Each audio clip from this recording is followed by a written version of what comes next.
இசை புயல் ஏஆர் ரகுமானின் சொத்து மதிப்பு எவ்வளவு தெரியுமா? வாங்க பார்க்கலாம்.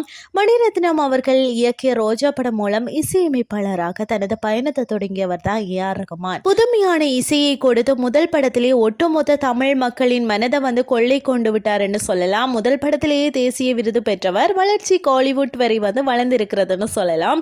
கோலிவுட்டின் உரிய விருதான ஆஸ்கார் விருதை கடந்த 2008ஆம் ஆண்டு இஸ்லாம் டாக் மில்லியனர் படத்திற்காக வென்றார். இசையமைப்பாளராக களமிறங்கிய 30 ஆண்டுகளுக்கு மேலாக நம்பர் 1 இடத்தை பிடித்து வருகிறார் என்று சொல்லலாம். அடுத்தடுத்து பாத்தீங்கன்னா தமிழ்ல தக் லைஃப், காதலிக்க நேரமில்லை, ஜீனி, ஆர்ஜி பாலாஜி இயக்கத்துல சூர்யா நடிக்கும் 45வது படம் என இசையமைக்க இருக்கிறாரா. ஒரு படத்திற்கு 10 கோடி வரை சம்பளம் வாங்கப்பட்டு வருகிறதாம். அதே போல ஒரு பாடல் பாட 3 கோடி வரை சம்பளம் வாங்கி வருகிறாராம்.